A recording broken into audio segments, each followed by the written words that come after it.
आज जो कुछ हम सुने खुदाबंद कभी ना भूलें इन जीसस ने। तारीफ करो एक बार फिर पास्टर सेमिनार के लिए। हालेलुया। मैं अपनी लाइफ में इस पास्टर सेमिनार को टॉप 3 मीटिंग्स में रख सकता हूं। मेरी लाइफ की टॉप 3 मीटिंग्स जो मुझे लगता है कि जहां पे जबरदस्त परमेश्वर ने कार्य किया। पास्टर सेमिनार करने के बाद 2-3 दिन तो हम आनंद से भरे रहे हैं। कुछ याद ही नहीं था कि थर्सडे मीटिंग है या कुछ है। जस्ट आनंद ही आनंद था कि परमेश्वर ने काम किया और इतने पास्टर्स को परमेश्वर ने ब्लेस किया। यही आनंद था। जबरदस्त समय था परमेश्वर की प्रेजेंस में। आई थिंक जो पास्टर्स जिन्होंने मिस किया उन्होंने बहुत कुछ मिस किया, क्योंकि ये लाइव नहीं होता है। आपको आना होता है और ग्रेस को पर्सनली आपको अटेंड करना होता है। हालेलुया। आप जानते बहुत से पास्टर्स अनॉइंटिंग में फ्लो नहीं करते, क्योंकि अनॉइंटिंग हमेशा एक क्रशिंग का नतीजा होता है। जिस तरह अगर अनॉइंटिंग को ऑयल से क्यों कंपेयर किया गया, जब भी अनॉइंटिंग का आता है तो ऑयल आता है। पुराने नबी ऑयल डालकर मसा करते थे, राजाओं को, भविष्यद्वक्ताओं को, चेलों को। ऑयल का मतलब कि जब आप किसी जैतून को क्रश करते हैं, बादाम को क्रश करते हैं, पूरी तरह से पीस डालते हैं, तभी ऑयल निकलता है। मोस्टली लोगों में अनॉइंटिंग की कमी होती है क्योंकि वो अपने आप को डिस्कंफर्ट में नहीं रखना चाहते। कौन जाएगा 2 दिन लगातार? ये ऑनलाइन होता तो कौन जाएगा टिकट खर्च के, इंटरनेशनल कौन ट्रैवल करेगा। और मैंने देखा है कि मेरी लाइफ में अनॉइंटिंग बढ़ी है जब मैंने अपने आप को क्रश किया है, समय दिया है। पैसा, समय, टाइम, शरीर। मुझे आज भी याद है 12-12 घंटे की चर्च सर्विस में मैं रहता था। जब सुबह 7 बजे मुझे चर्च में जाना होता था और रात के 8 बजे मास प्रेयर खत्म होती थी, तो 12-12 घंटे की चर्च सर्विस होती थी और पूरी बॉडी थक जाती थी। और बीच में लंच करने का टाइम 1 घंटा मिलता था। वो भी विजिटर्स को, हमें मिलता था, लोगों को नहीं मिलता था। लेकिन जो फॉरेन विजिटर्स होते थे उन्हें मिल जाता था आधा घंटा 1 घंटा दोपहर को। तो 13-14 घंटे की मीटिंग, और उससे 2 घंटे पहले तैयार होकर पहले बैठना कि इतने बजे तैयार रहना है, 6 बजे तैयार रहना है। तो 6 बजे तैयार होकर रात को 9 बजे तक 15 घंटे उस मीटिंग के माहौल में रहना और लगातार उन दिनों में रहते रहना। लेकिन जब वापस आते थे वहां से तो वाकई लाइफ चेंज होती थी। पता लगता था कि हाँ, हमारे शरीर ने अनॉइंटिंग को कैरी किया है। हालेलुया। आप 1 घंटा सर्विस अगर अटेंड करते हैं, आप अनॉइंटिंग भूल जाओ। आप कि 1 आवर सर्विस है जी, उनके लिए जो बहुत, जिनको जल्दी होती है। अगर आपको इतनी जल्दी है तो फिर 1 आवर भी करने की जरूरत क्या है आप लोगों को? परमेश्वर के चीजों में समय लगता है। आपको अनॉइंटिंग, आप परमेश्वर की प्रेजेंस में जाएं, आप प्रार्थना करें, आप वर्शिप करते हैं, आप परमेश्वर के वचन को सुनते हैं, कंप्लीट एक आप हासिल करते हैं परमेश्वर के मैसेज को, तो आपकी लाइफ में अनॉइंटिंग कार्य करती है। हालेलुया। तो अपना समय अगर हम जब बोते हैं परमेश्वर में और लगातार परमेश्वर की प्रेजेंस में बैठते हैं, तभी हम क्रशिंग प्रोसेस में जाते हैं और परमेश्वर का मसा हमारी लाइफ में काम करता है। तो जब भी चर्च में आए, आप वर्शिप करने के लिए बैठें, आप समय पे आए, पूरी चर्च को अटेंड करें। सिर्फ वचन के समय पे आना, वचन के 15 मिनट पहले, आधे घंटे पहले आ जाना, ऑफरिंग के आधा घंटा 15 मिनट पहले आना कि ऑफरिंग डाली, वचन सुना, लास्ट प्रार्थना की, बस हो गया। नहीं, आप आधी अधूरी सर्विस अटेंड कर रहे हैं। अगर आपको फुल चाहिए न्यूट्रिशन स्पिरिट के, तो आपको फुल मील लेना पड़ता है, आपको फुल परमेश्वर की प्रेजेंस में रहना होता है। और ये शुरू से मैंने सीखा है, शुरू से सीखा है। मोस्टली अपनी लाइफ में जब भी मैंने चर्च अटेंड की है, कंप्लीट ही की है। जब मैं अटेंड करता था तब भी कंप्लीट की है, जब जाता था तब भी कंप्लीट की है। पूरा शुरू होने से पहले बैठा और खत्म होने के बाद उठा। ऐसा कभी नहीं था कि आप तब जाएं जब चर्च 80% भरा हुआ, 90% भरा हुआ है। ऐसा मेरी लाइफ में कभी नहीं था। आप हमेशा देखोगे, इसलिए इत्तेफाक से कुछ नहीं होता। आप एक रेगुलर वर्क करते हैं, कर्म करते हैं अपने विश्वास के अनुरूप कि परमेश्वर आपकी लाइफ के ऊपर काम करता है। पूरे इतिहास में कहीं भी 20,000 करोड़ का सोना बोने वाला एक भी व्यक्ति नहीं था, दाऊद के अलावा।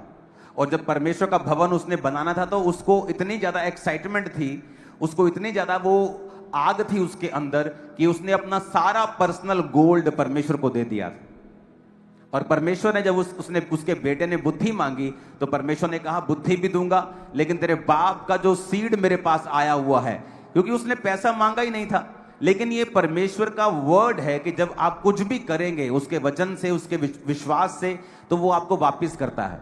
तो इसलिए परमेश्वर ने कहा था, जो तूने मांगा है बुद्धि, वो तो मैं तुम्हें दूंगा, ऐश्वर्य विवेक भी दूंगा, पर मैं तुझे संसार में सबसे अधिक अमीर राजा भी बनाऊंगा कि तेरे बाद भी ऐसा राजा कोई ना होगा। Reason, personal seed. तो इत्तेफाक से क्रिश्चियनिटी में कुछ नहीं होता। आप उस चीज के लिए काम करते हैं। मोस्टली अमेरिका के जो बिलियनियर्स हैं, मिलियनियर्स हैं, उन्होंने उसके लिए काम किया है। बाइबल के वचनों को लिया जो प्रोस्पेरिटी से संबंधित थे। उनकी कॉलिंग एज ए पास्टर नहीं है, उनकी कॉलिंग एज ए प्रेरित नहीं है, एज ए बिजनेसमैन उनकी कॉलिंग है, और वो चर्चिस को सपोर्ट करते हैं। लेकिन उनकी टेस्टिमनी है कि वो परमेश्वर पे फेथ करते हैं, चर्चिस में बोते हैं, काम करते हैं, और अपने विजन के रिगार्डिंग उन्होंने कार्य किया है। जब तक आप कार्य नहीं करेंगे तब तक परमेश्वर आपको कुछ नहीं देगा। अपने आप धरती पे कुछ नहीं होगा। अपने पड़ोसी को बोलो, अपने विजन के अनुरूप कार्य कर। आमीन।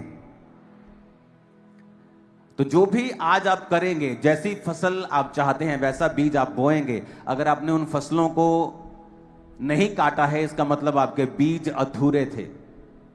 अगर आपका बीज अधूरा है, फिर आप परमेश्वर को कंप्लेंट नहीं कर सकते कि परमेश्वर मेरे मन के मुताबिक मुझे फसल नहीं मिली। हमें जैसी फसल चाहिए उसके अनुसार हमें बीजों को बोना पड़ेगा। और कई बार पवित्र आत्मा हमसे बात करता है। वो हमसे बात करता है हमारे बोने के विषय में, हमारी प्रेयर के विषय में। आप कितना बोते हैं ये मतलब नहीं है।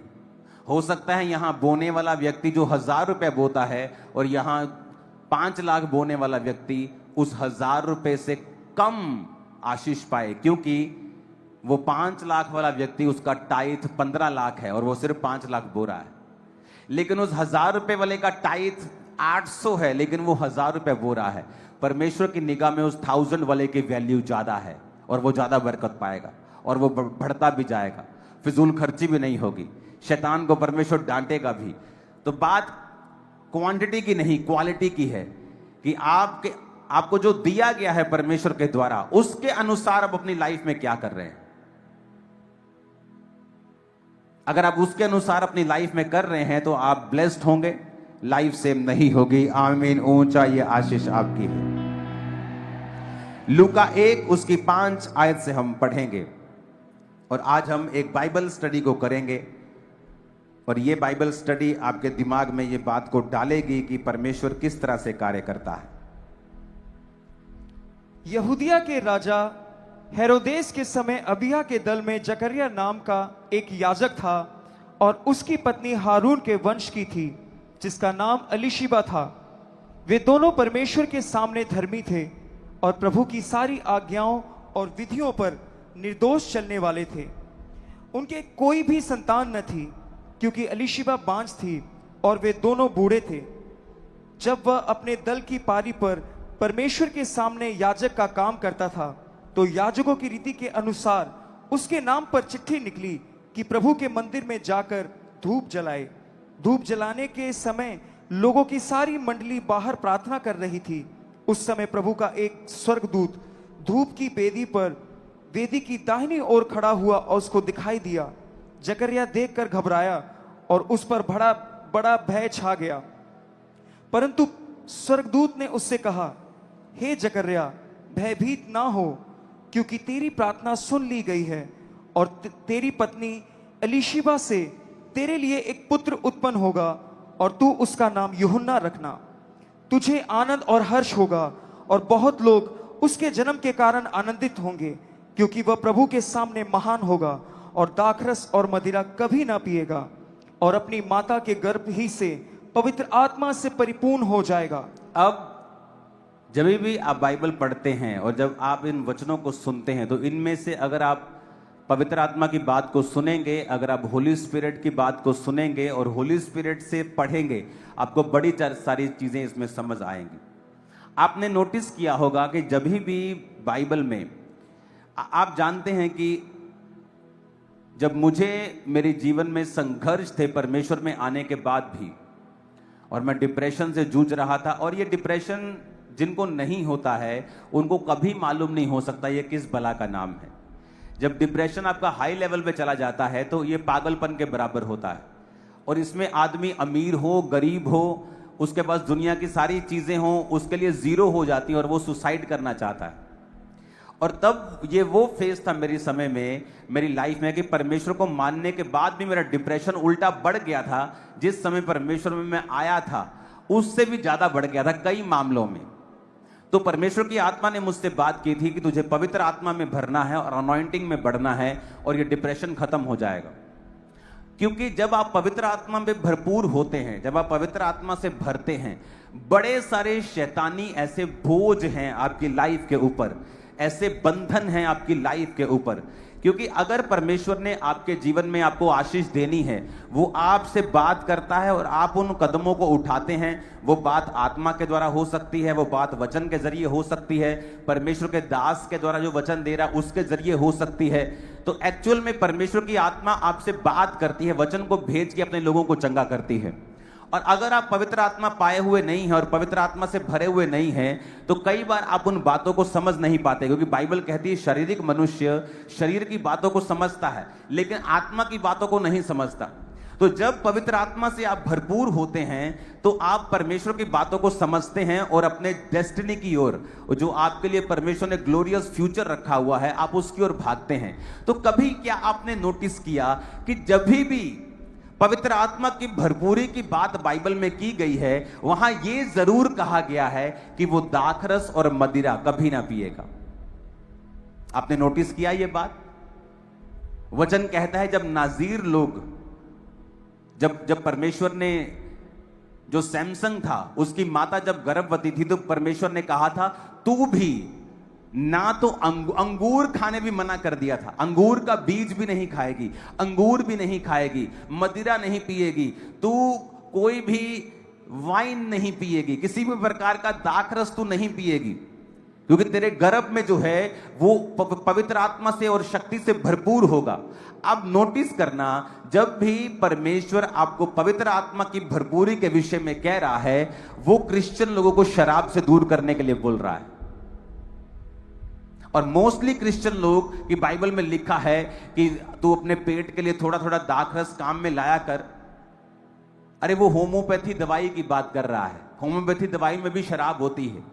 कितने बूंद, 2 बूंद, 3 बूंद, 4 बूंद आप लेते हैं, पर वो शराब नहीं है। वो उस दवाई को सुरक्षित रखने के लिए अल्कोहल वहां डाली है, वो उस चीज की बात कर रहा है। लेकिन आज क्रिश्चियन लोग उसे पीने की बात कर रहे हैं। वो पैक मिला डाल के 60-60, 30-30 ml के, ये सोचते हैं कि परमेश्वर उनके संग है। वचन स्पेशल कहता है कि जब भी पवित्र आत्मा की भरपूरी की बात हुई है, दूतों ने कहा है कि तू वो कोई भी दाखरस और मदिरा नहीं पिएगा। यानी जब भी, और पौलुस भी कहता दाखरस के मतवाले ना हो, परंतु पवित्र आत्मा से परिपूर्ण होते जाओ। पुराने टाइम में किसी किसी के ऊपर पवित्र आत्मा उतरता था, किसी किसी को परमेश्वर दाखरस और मदिरा से दूर रहने की अनुमति देता था और बोलता था कि दूर रहे, से आज्ञा देता था। नए नियम में उल्टा हो चुका है। परमेश्वर ने कहा मैं अपना आत्मा सब मनुष्यों के ऊपर उंडेलूंगा। यानी जो किसी किसी को मिलता था, आज नए नियम में परमेश्वर वो चीजें सबको देना चाहता है। अगर वो सबको देना चाहता है तो रूल भी सबके लिए है कि कोई भी पवित्र आत्मा पाया हुआ क्रिश्चियन, कोई भी जीसस क्राइस्ट को मारने वाला क्रिश्चियन किसी भी प्रकार का दाखरस और मदिरा और वाइन ना पिए। नहीं तो दूत उसको कभी ना कहता, अगर ये बुरी चीज नहीं थी तो स्वर्गदूत कभी ना कहता कि वो प्रभु के सामने महान होगा। 15 आयत में, और दाखरस और मदिरा कभी ना पिएगा। और पौलुस भी यही कहता कि दाखरस के मतवाले मत बनो, परंतु पवित्र आत्मा से परिपूर्ण होते जाओ। क्योंकि दाखरस वही करता है, आपकी स्पिरिट को हिलाता है जो पवित्र आत्मा अपनी ताकत से करना चाहता है। वो दलेरी जो पवित्र आत्मा आपको देना चाहता है, वो आनंद जो पवित्र आत्मा आपको देना चाहता है, वो थोड़े समय के लिए आप शराब से हासिल कर लेते हैं और फिर वो व्यक्ति कभी भी पवित्र आत्मा से परिपूर्ण नहीं होते हैं। आप ये नोटिस कर लो। जब दुनिया परमेश्वर ने प्रॉब्लम फ्री कर दी, सब दुनिया को मार के खत्म कर दिया और नूह और उसके 3 बेटे और 3 बहुएं और उसकी पत्नी बचाई गई, तो प्रॉब्लम कहां से शुरू हुई थी? उसी शराब के कारण। नूह शराबी हुआ, शराब पी के नंगा हो गया। उसके एक बेटे ने उसको नंगा अपनी आंखों से देखा और उसे निहारा और वो श्रापित हो गया। और वो श्रापित नूह की जो संतान थी वो दुनिया में अलग अलग होती गई और परमेश्वर से दूर होती गई और फिर वो श्रापित वंश फैलता गया। कहां से शुरू हुआ? शराब से। जब भी आप पवित्र आत्मा से परिपूर्ण होना चाहते हैं, क्योंकि उसी परिपूर्णता के पीछे तुम्हारी एक बेटर लाइफ, बेस्ट लाइफ छुपी हुई है, जो परमेश्वर की ओर से है, जिसमें स्ट्रेस नहीं है, जिसमें कामयाबी है। तुम कैसे कामयाब होगे उसके पीछे ये लाइन आती नहीं। तुम कितना कामयाब होना चाहते हो, क्या करना चाहते हो, तुम्हारे ऊपर निर्भर होगा।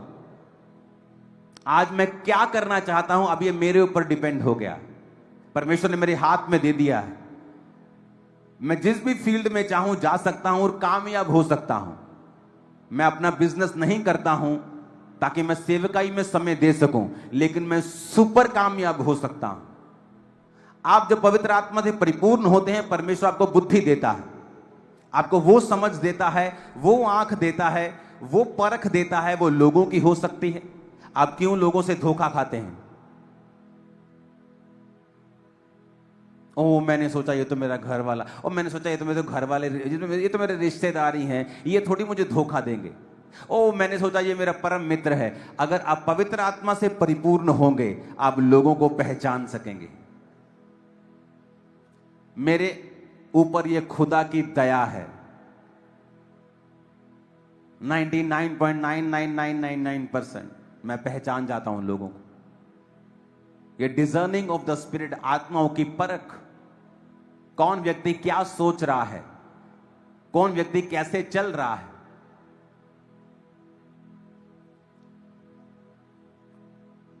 और कई बार मुझे इसका दुख होता है कि कई बार मैं परमेश्वर की आवाज को सुनते हुए भी इग्नोर किया।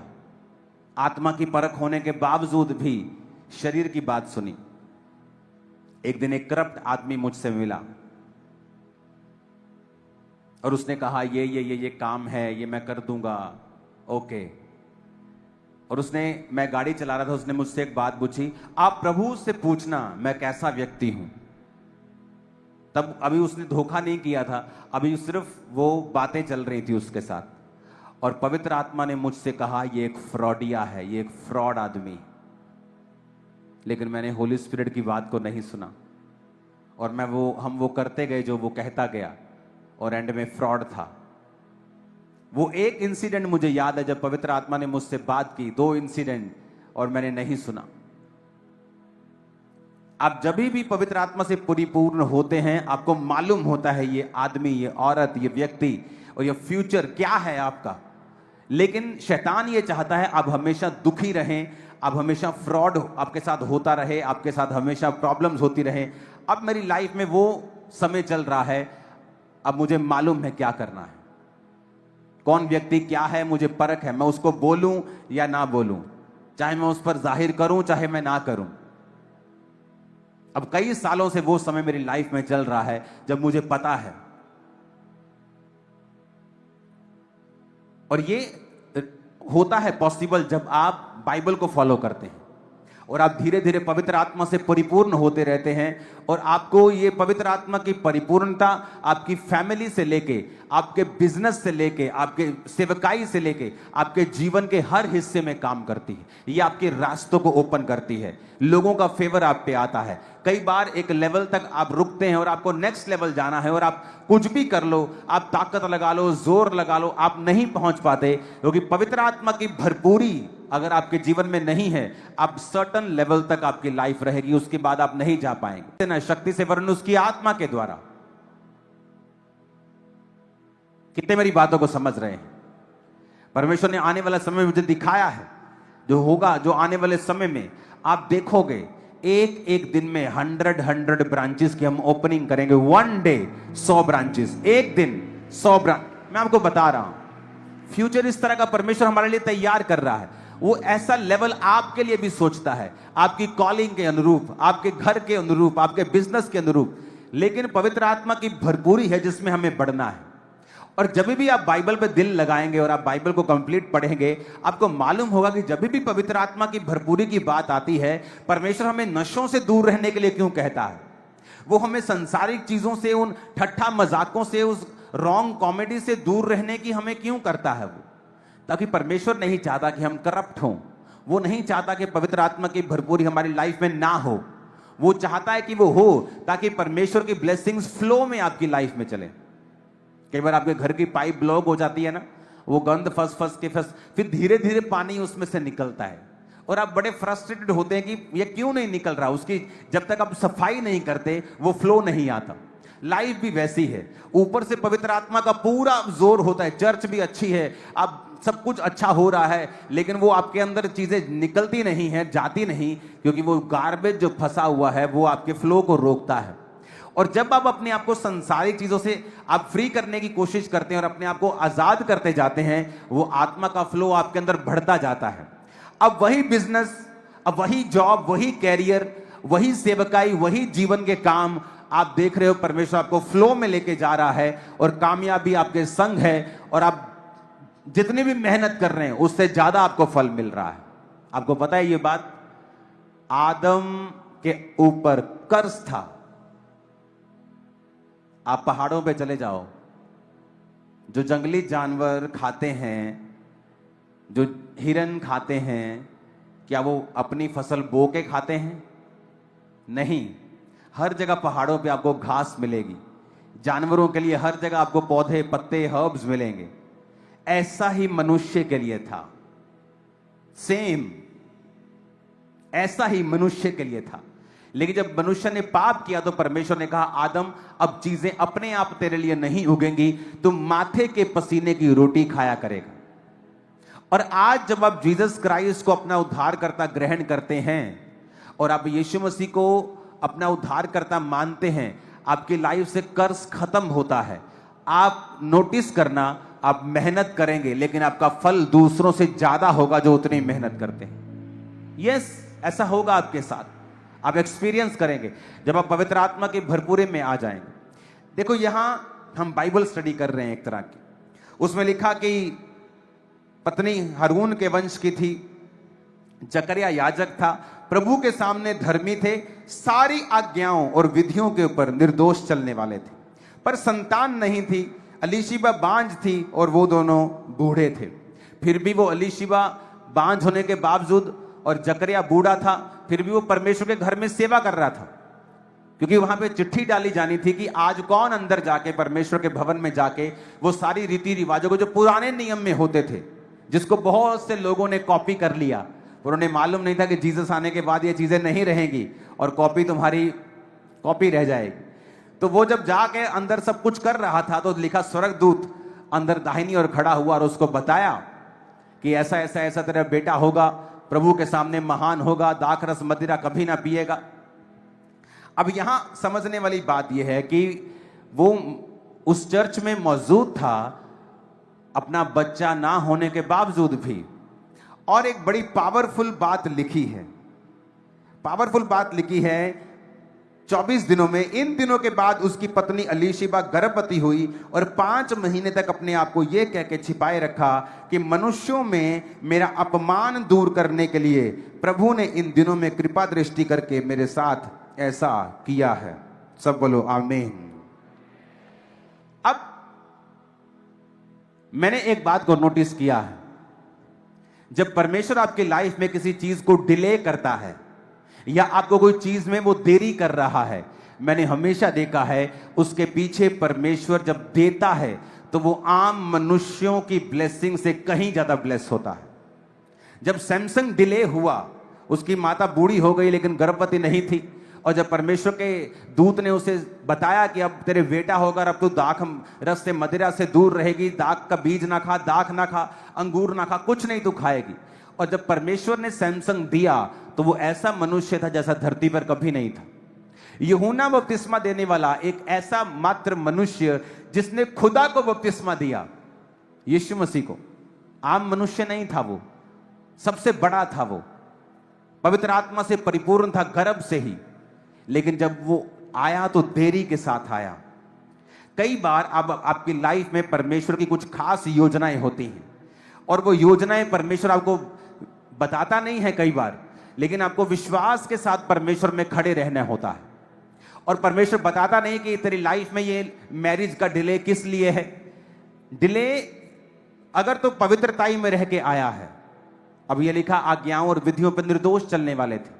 निर्दोष का मतलब है परमेश्वर की सारी आज्ञाओं को मानते थे, बच्चा नहीं था, कोई शर्म नहीं की, तब भी परमेश्वर के घर में सेवा कर रहे हैं। आज कई टेस्टिमनीज मैंने सुनी है, मैं चर्च में आया, मेरे बेबी नहीं हुआ, अब मैं चर्च में नहीं आता।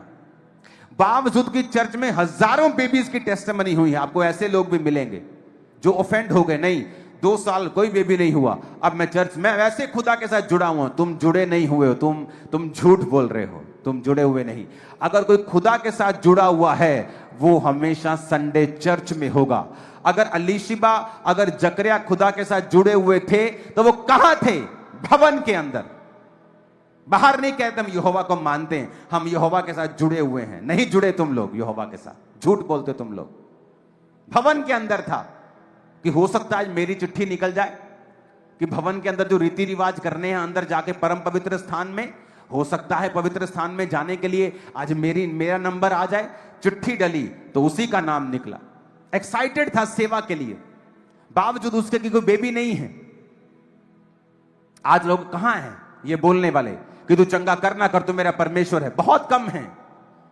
हालांकि आज वो दिन चल रहे हैं जब परमेश्वर लाखों लोगों के ऊपर दया कर रहा है, हजारों के गर्भ खोल रहा है, हजारों मिरेकल्स हो रहे हैं। इसके बावजूद भी लोगों का विश्वास देखो कि वो ये कह रहे हैं कि नहीं हमें नहीं मिला। वैसे हम खुदा के साथ जुड़े हुए हैं। तुम नहीं जुड़े हुए।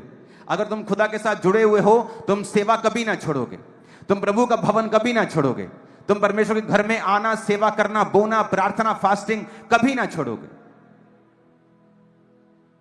कई बार परमेश्वर आपको रोकता है, इसलिए नहीं कि वो आपको दुखी करना चाहता है, क्योंकि जो वो आपको देना चाहता है उसका एक खास समय है। यूहन्ना बपतिस्मा देने वाला परमेश्वर से ज्यादा पहले नहीं आ सकता था। उसे जीसस क्राइस्ट के उसी साल में ही आना था। 6 महीने पहले ही बस उस दुनिया में आना था, उसी समय बड़ा होना था। और जीसस क्राइस्ट के जब वो 7 की उम्र का था तभी उसे सेवा शुरू करनी थी। तो परमेश्वर कैसे पहले दे देता उसकी मां को? परमेश्वर ने इंतजार किया, अपने धर्मी की जिंदगी में इंतजार किया, और ये इत्तेफाक नहीं होता है। यूहन्ना अलीशिबा के गर्भ से आएगा ये लिखा हुआ नहीं था। वचन कहता है जब मरियम गर्भवती हुई तो उसने कहा अब से युग युग के लोग मुझे धन्य कहेंगे, क्योंकि परमेश्वर ने अपने दासी की दीनता के ऊपर दृष्टि की है। उसने बताया कि वो दीन है, और जब स्वर्गदूत ने कहा तेरे बच्चा होगा, उसने कहा मैंने कभी किसी पुरुष का मुंह नहीं देखा। यानी वो किसी पुरुष के साथ सोई नहीं है, उसे कभी किसी पुरुष के साथ सेक्सुअली कॉन्टैक्ट नहीं हुआ है। वो एक रियल कुंवारी थी। क्या आज ऐसी लड़कियां आपको मिलेंगी? नहीं। अगर आप हैं तो फिर आप परमेश्वर की उस दृष्टि को, जब परमेश्वर आपको देखेगा कि हां ये पवित्रताई में है, हां वाकई ये मरियम की तरह, जैसे वो पवित्रताई में थी और परमेश्वर ने कितना बड़ा कार्य किया। मरियम पहले से चुनी नहीं गई थी यीशु को पैदा करने के लिए। उस समय जो लड़की यीशु को पैदा करने के काबिल थी उसको यह काम दिया गया था। और बाइबल कहती परमेश्वर ने देखा कौन ऐसी लड़की है जो पवित्रताई में है। जो लड़कियां पवित्रताई में हैं, जो लड़कियां बिल्कुल शरीर की, मन की, आत्मा की पवित्रताई में हैं, आप उनकी लाइफ देखना, फ्यूचर में बहुतों हजारों करोड़ों लड़कियों और सेलिब्रिटी से बेस्ट लाइफ वो जिएंगी। मैं आपको बता रहा हूं, ये बाइबल ऐसा कहती है। मुझे किसी का डर भय नहीं है वचन देने के लिए कि लोग क्या कहेंगे। ये वचन कहता है, ये वचन कहता है। वो एक रियल कुंवारी थी, नाम की कुंवारी नहीं थी, सिर्फ शादी नहीं हुई थी, वैसे सब कुछ शादीशुदा वाला ऐसा नहीं था। वचन कहता है उसने कहा कि मैंने कभी किसी पुरुष का मुंह नहीं देखा, मैं कभी किसी पुरुष के साथ मेरे कांटेक्ट नहीं है। उसने कहा पवित्र आत्मा तुम पर आएगा, पवित्र आत्मा तुम पर छाएगा, उसकी सामर्थ तुम पे छाएगी और जो पवित्र पैदा होगा। उसने कहा ओके डन, ठीक है। वचन कहता है उसने, परमेश्वर ने अपनी दासी की दीनता के ऊपर दृष्टि की।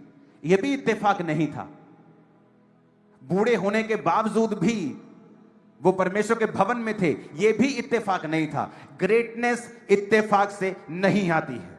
अगर आप चाहते हैं आप ग्रेट हो, आपको आज डिसीजन लेने पड़ेंगे और फ्यूचर आप ग्रेट होंगे, ग्रेटेस्ट होंगे। आमीन। ऊंचा ये ग्रेटनेस आपकी है और ये कैरेक्टर भी परमेश्वर आपको दे। आमीन आमीन। अब देखो उसने कहा 25 आयत में, मनुष्यों में मेरा अपमान दूर करने के लिए। आप जानते हैं मनुष्यों में लोगों के अपमान होते हैं। क्या अपमान है? ये बहुत छोटा आदमी है, बहुत गरीब है, ये बीमार है। बहुत तरह के अपमान आप फेस करते हैं लाइफ में, क्योंकि आपके पास पैसा नहीं है या आपके कोई फिजिकल ऐसी चीज है आपकी लाइफ में। लेकिन बाइबल कहती है परमेश्वर आपके अपमान को दूर करता है। जब आप पवित्रताई में जीते हैं और परमेश्वर के साथ एक संबंध बना के रखते हैं और आप परमेश्वर से हटते नहीं हैं, आप परमेश्वर में कंटिन्यू अपनी वॉक को जारी रखते हैं, क्योंकि बीच में ऐसा समय आएगा जब परमेश्वर आपको लगेगा कि आपकी प्रार्थना का उत्तर नहीं दे रहा। ऐसी घटनाएं भी होंगी जो आपके विश्वास को हिलाएंगी। तब भी परमेश्वर ये देखेगा कि क्या आप उससे हट गए, क्या आप अपनी वॉक के ऊपर लगातार बने हुए हैं। जब लोग मसीह में नहीं होते, क्या उनकी जिंदगी में बुरी घटनाएं नहीं होती? क्या उनके परिवार वाले मरते नहीं हैं? तब तो वो कुछ नहीं कहते, लेकिन जब मसीह में आने के बाद कोई दुर्घटना हो जाए, झट परमेश्वर का नाम लगा देते हैं। और ये हमारे विश्वास को दिखाता है कि हमारा विश्वास जो है वो कंप्लीट नहीं है, वो अधूरा है।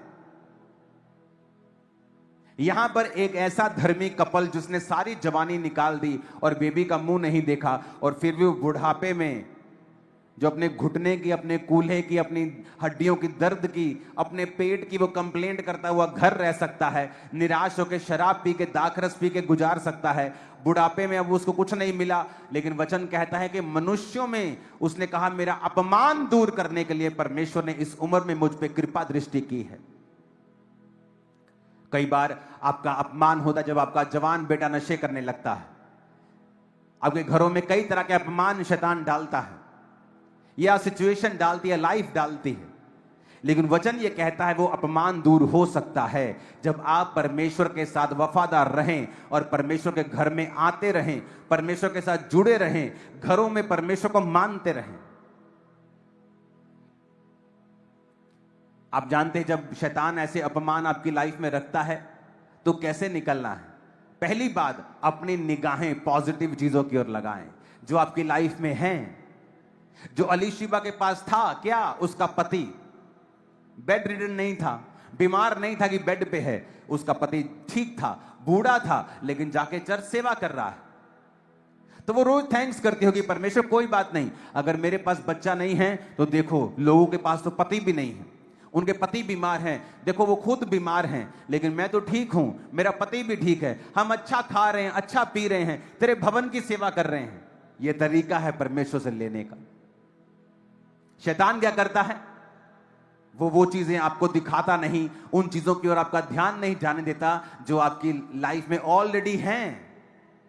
आप सुबह यहां आए हो, डायलिसिस करा के तो नहीं आए ना, बाथरूम आया था ना सुबह। उनको पूछो जिनकी किडनियां काम नहीं करती हैं, जो डायलिसिस करवा के अपने शरीर का सारी गंदगी बाहर निकालते हैं। सुबह खाया पच गया ना, क्योंकि आपका लीवर ठीक है। उनको पूछो जिनका लीवर खराब है और पेट में पानी भरता है। उनको पूछो जिनको दिखता नहीं है, जिनको सुनता नहीं है, जो चल नहीं सकते हैं, जो बेड पे हैं। उनको पूछो, वो कहेंगे सब जो तुम मांग रहे हो ना, ये फुलिशनेस है। जो तुम्हारे पास है ना, तुम्हारे हाथ पांव टांग हार्ट किडनियां काम कर रही है ना, शुक्र किया करो रोज उठ के सुबह, रोज, कि प्रभु सब कुछ काम कर रहा है, थैंक यू। तुम करोड़ों रुपए के मालिक हो, अपनी बॉडी तुम्हारी करोड़ों की है, 25-25 30-30 लाख की तुम्हारी एक किडनी है, तुम्हारी करोड़ों रुपए के तुम्हारे अंग है बॉडी के अंदर जो परमेश्वर ने तुमको दिए हुए हैं। लेकिन उनके बारे में नहीं सोचना, हमें उस वीजा के बारे में सोचना है जो मेरा रिजेक्ट हो गया, और सारा ध्यान उस वीजा पे लगा के मुझे बिगड़ना है, मुझे शराब पीनी है, मुझे परमेश्वर के खिलाफ कुड़कुड़ाना है। और शैतान अगर इस बात को देखता है कि कोई भी आशीष तुम्हें परमेश्वर से दूर रख सकती है, अगर वो तुम्हें ना मिले, वो मेक श्योर करता है कि वो आशीष तुम्हारी जिंदगी में कभी ना आए। हालेलुया। उसने कहा मनुष्यों में मेरा अपमान दूर किया गया। क्यों? क्योंकि वो परमेश्वर के साथ वफादार है। अपना ध्यान उन वस्तुओं की ओर लगाएं जो परमेश्वर ने आपको दे दी हैं। यह तरीका है लेने का परमेश्वर से, कि जो मेरे पास है मैं उस पर कॉन्सेंट्रेट करूंगा, जो मेरे पास है मैं उसके लिए परमेश्वर का थैंक्स करूंगा। और याद रखो, धीरे धीरे धीरे जब आप परमेश्वर में वफादार रहते हैं और बढ़ते जाते हैं, हर एक चीज आपके पास होगी। हर एक चीज जो आपके लिए बनाई गई, जिसके लिए आप मांग रहे हो, जो चीजें सब आपके पास होगा, सब कुछ आपके पास होगा, राइट समय के ऊपर आपके पास होगा, कुछ भी डिले में नहीं होगा। आपकी लाइफ ग्रेटनेस में होगी, आपका कैरियर ग्रेटनेस में होगा, कुछ भी डिले नहीं होगा। लेकिन क्या आप परमेश्वर में वफादार हैं? उन समयों में भी जब कुछ जवाब नहीं आ रहा, आपको लगता है, या जो आपकी मेजर प्रेयर रिक्वेस्ट है उसको माना नहीं जा रहा, उसका उत्तर नहीं आ रहा, क्या तब भी आप फेथफुल हैं परमेश्वर के संग? ये मायने रखता है। 2008 में इस सेवकाई की शुरुआत हुई और तब भी मैं बीमार था। बीमारी में सेवकाई शुरू की। जो चीजें हीलिंग के लिए, जिसके लिए परमेश्वर में आया था, वो हील नहीं हुई। कितने सालों तक हील नहीं हुई। फिर भी मैं प्रार्थना लोगों के लिए करता, लोग हील होते थे। और खुदा ने मेरे हार्ट को देखा और अंत में मुझे हील भी किया। अपने पड़ोसी को बोलो, अगर वफादारी नहीं है तो कुछ भी नहीं। तुम एक बड़ा हिस्सा और सबसे इंपॉर्टेंट हिस्सा मिस कर जाओगे अगर तुम्हारे अंदर परमेश्वर के जैसा विश्वास नहीं है। आमीन। इसका मतलब परमेश्वर अपमान दूर करता है। वो जानता है आपकी लाइफ में क्या अपमान चल रहा है, क्या इंसल्ट चल रही है, क्या नेगेटिव चीज चल रही है, उसे पता है। लेकिन आप कहां हैं स्पिरिचुअली? आपकी पोजीशन क्या है स्पिरिचुअली? बाइबल इतनी गहरी है कि लूका का पहला अध्याय ही आप पढ़ ले, आपकी पूरी लाइफ सुधर सकती है। कि एक व्यक्ति जो तमाम उम्र वफादार रहा और परमेश्वर ने उसको वो लास्ट प्रेयर रिक्वेस्ट भी ग्रांट की, उसको दी। हालेलुया।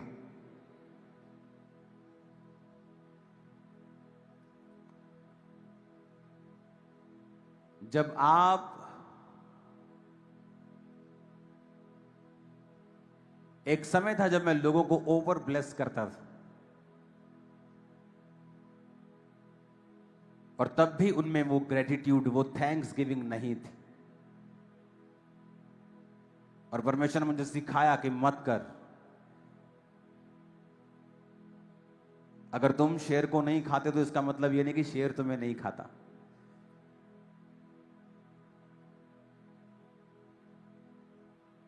लोगों को सिखाया गया कि थैंक्स गिविंग, अगर कोई तुम्हें ब्लेस करे तो इसका मतलब ये नहीं तुम इसके काबिल हो। बहुत तेरे काबिल हैं जिनको उनका हिस्सा नहीं मिलता। अगर तुम्हें कोई ब्लेसिंग मिली है तो उसके लिए थैंक्स करो, अपना ग्रेटिट्यूड दिखाओ, अपना हार्ट दिखाओ, और तुम और ब्लेस किए जाओगे, तुम और अधिक आशीषित किए जाओगे। तुम्हें यीशु मसीह की जैसी पावर चाहिए तो यीशु मसीह के जैसा जियो। प्रेरितों की जैसी पावर चाहिए तो प्रेरितों के जैसा जियो। उनके जैसी महान आशीषें चाहिए तो बुढ़ापे तक परमेश्वर से रहो वफादार। वो कभी भी कुछ भी चेंज कर सकता है।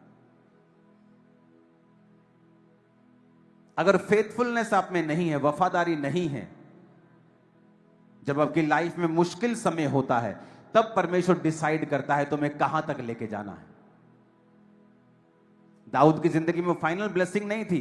परमेश्वर ने कहा अगर तू व्यभिचार ना करता तो मैं तुम्हें बहुत कुछ देने वाला था, और भी बहुत कुछ मैं देने वाला था।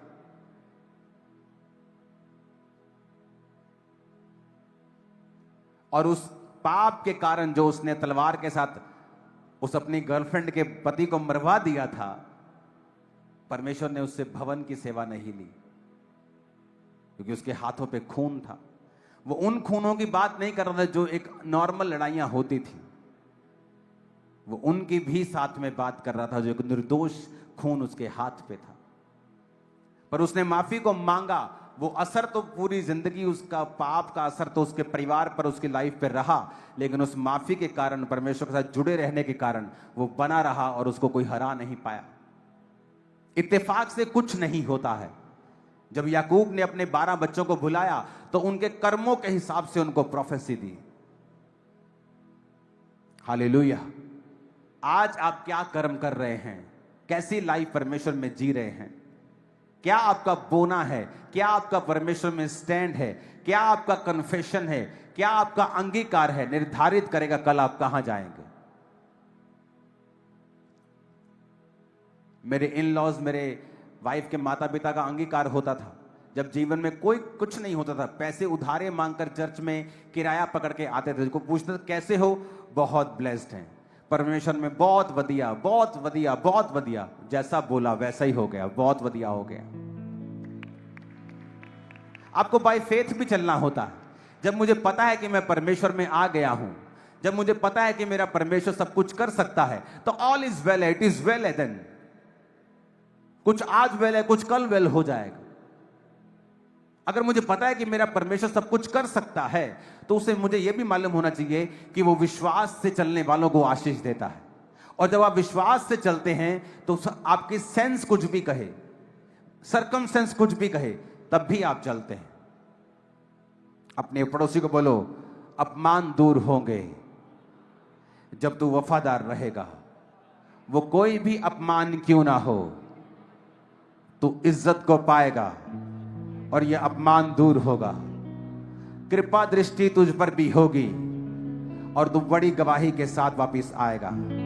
आमीन। ऊंचाई आशीष हमारी है चर्च। आमीन। ऊंचाई आशीष हमारी है चर्च।